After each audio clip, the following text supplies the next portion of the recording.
So stop me if this is you.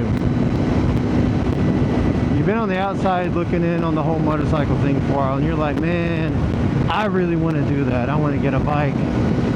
But what's some things I need to know before I take that step? Well, you're in luck, because that's today's topic.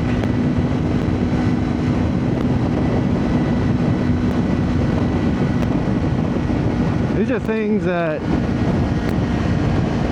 pretty much every noob needs to know before they go saddling up to a dealer and forking over that money.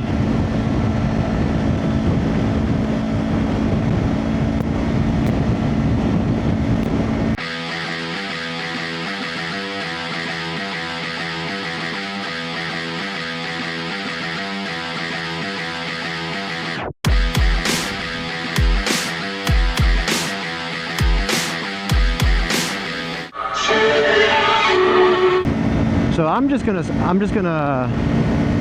we're just gonna get into it right now, and I'm gonna start off with the one thing you're probably gonna hear from your family and friends, the elephant in the room, the specter over this whole thing that none of us really wants to acknowledge: risk.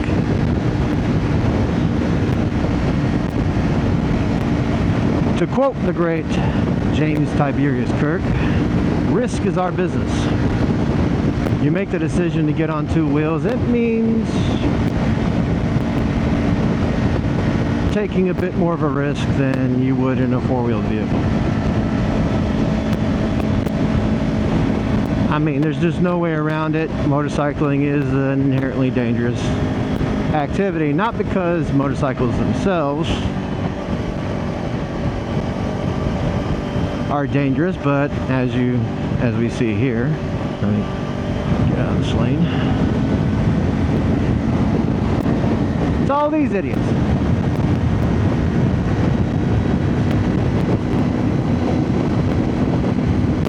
So I would say, in the name of that, if you don't drive defensively, I would get used to the idea. Accept the fact that you are invisible, no one is going to see you.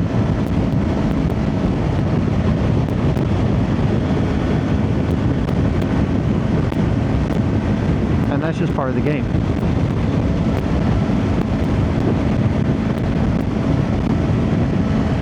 Now we come to the general,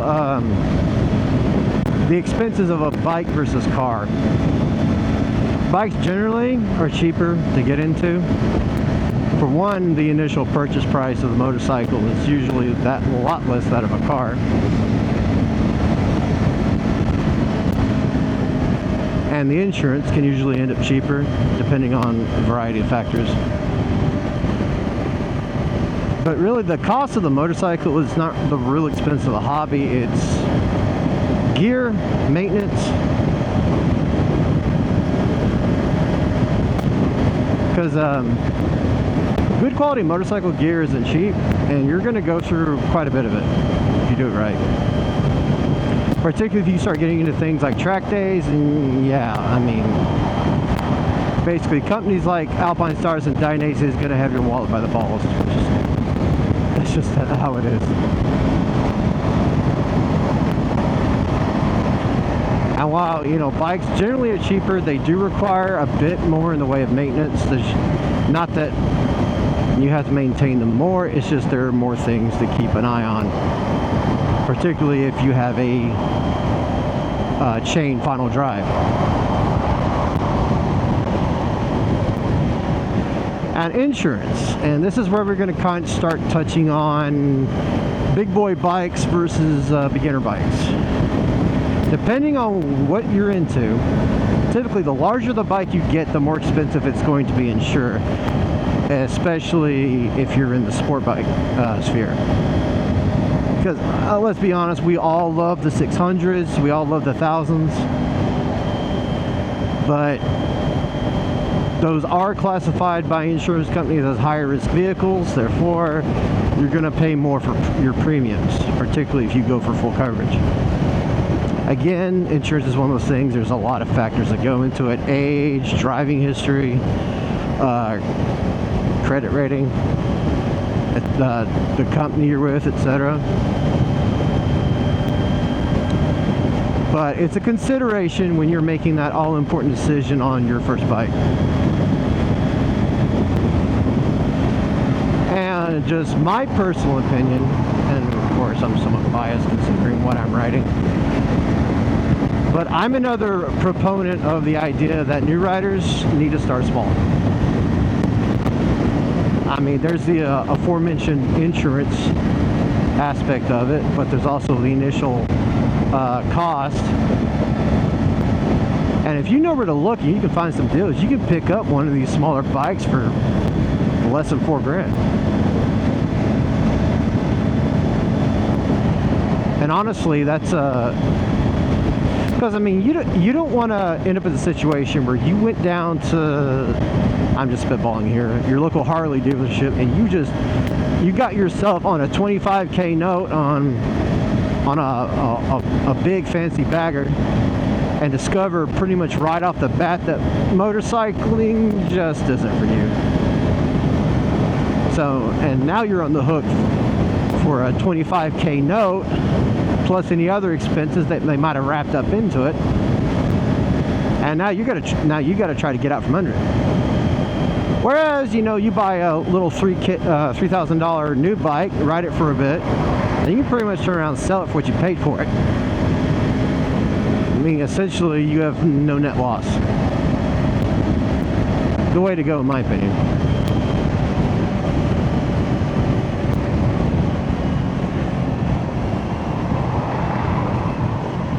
Of course, there's going to be some people out there that they just, for whatever reason, they just feel like they shouldn't have to start small. You know, they deserve to have the big boy stuff right off the bat. And, you know, that's fine. It's ultimately everyone's choice. But, I mean, statistics are replete with examples of why that's just generally a bad idea.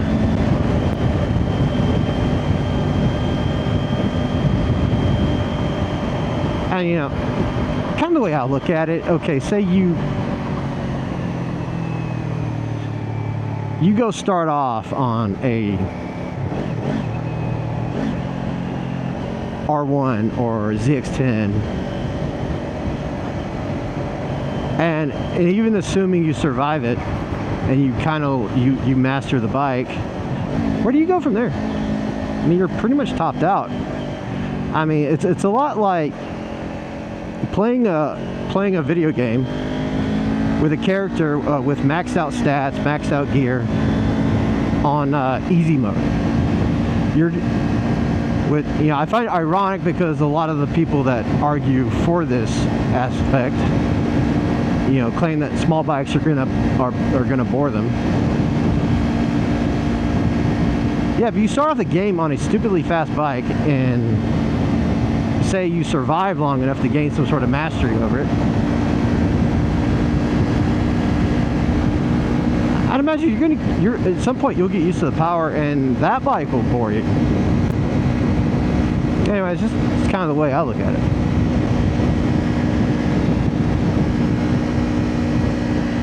And as I stated previously, one of the most important aspects, one of the most important things you're going to need to sink your money into in this hobby is gear.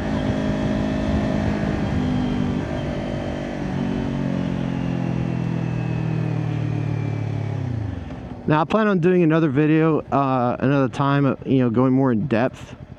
But basically, get as good a gear as you can afford. And if there's any piece of gear you spend the most money on, it needs to be the helmet.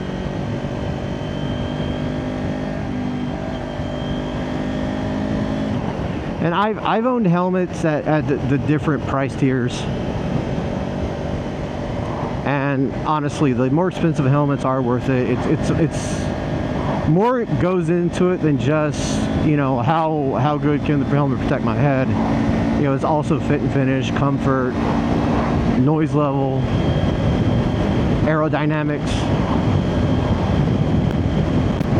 I mean, there's a reason pretty much every fuckboy with a Instagram account, you know, either wants or is rocking the piece of GP. I mean, it's just a really good helmet, and the price reflects that. Of course, my own personal opinion is running one of those on the street is overkill in my opinion, and a more street-oriented helmet would probably be a lot more pleasant experience.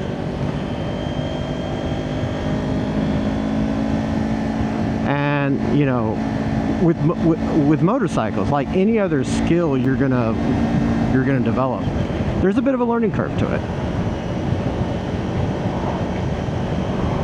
I mean, no one hops on one of these, even guys who rode dirt bikes as a kid, no one hops on one of these and immediately knows exactly what they're doing. There's going to be a bit of a learning curve. And that curve increases exponentially if you get a big bike. That's one of the reasons these smaller bikes are so popular with learners, because it flattens out the curve. I mean, again, if you were just dead freaking set on that 600 or that 750 or 1000, I mean, by all means, you know, it's your money, your life. But personally, I wouldn't want to make this any more difficult than it absolutely had to be.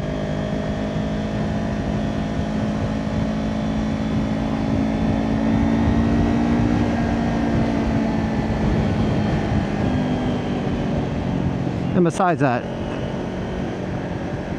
it's kind of accepted in the community that, you know, riders who start small usually end up being better riders. Again, that's kind of a area for debate, but I personally agree with it. Because I've actually ridden with guys who were rocking 600s, 750s, 1Ks. And oh yeah, I mean, they're real good in a straight line, but as soon as a corner comes up, I mean, they tend to take these corners slower than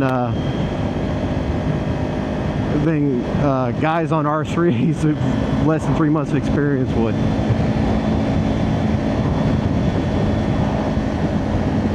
Brother. So anyway.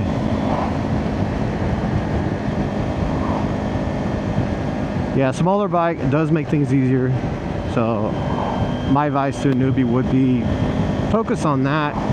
Spend a couple seasons on it. And if at that point you're just absolutely just bored out of your mind and are just convinced that you just need the bigger bike, by all means go for it. But at least give yourself the chance to learn the fundamentals.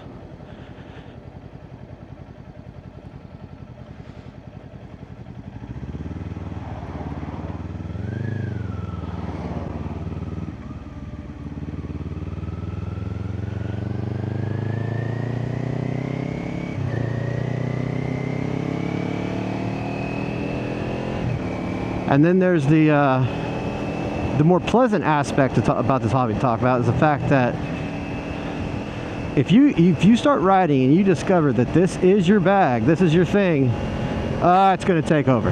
It is going to take over. Just kind of my pastime of choice before I got into riding was video games. And you know, I thought I got some good enjoyment out of that, but it's nothing like being on the bike. It's just, I mean, it comes down to what I call moving meditation. I mean, it just, it focuses the mind in a way that very few other things do. I mean, without getting into real esoteric stuff, you know.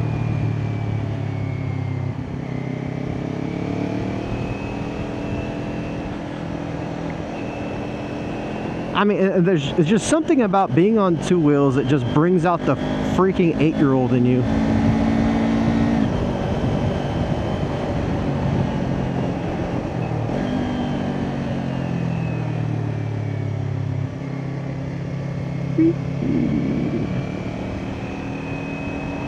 See right there?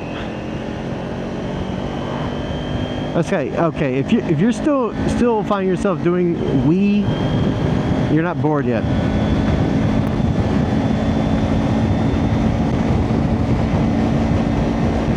So yeah, that's the 6 or 7 things, I lost count at this point, of what every new rider needs to be aware of as they're coming into it. Now, we're gonna go for a bonus round here, and this is my number 1 recommendation for anyone who has even a passing interest in riding. Find a local riding school that's offering it and take the MSF Basic Rider Course. It's 2 days, usually about $300. And this is a good way to kind of try it out and see if pursuing it's even going to be worth it. I mean, that way, you're not out the expense for a bike.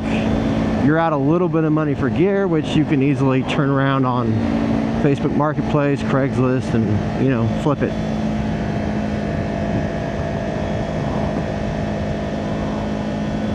So yeah, take the MSF. But the caveat to that is the MSF basically qualifies you to ride a motorcycle in a parking lot.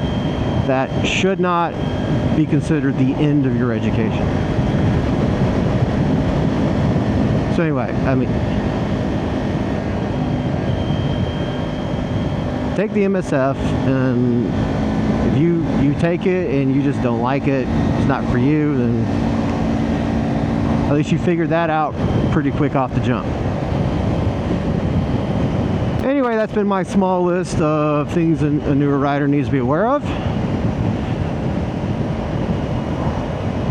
I hope everyone has a wonderful day. If you have any questions, comments, hate, feel free to leave down in the comments section below. And if you gain any sort of a value from this at all, consider throwing me a like or subscribing. Anyway, I hope everyone has a wonderful rest of their day. And this is Chain Reaction, out.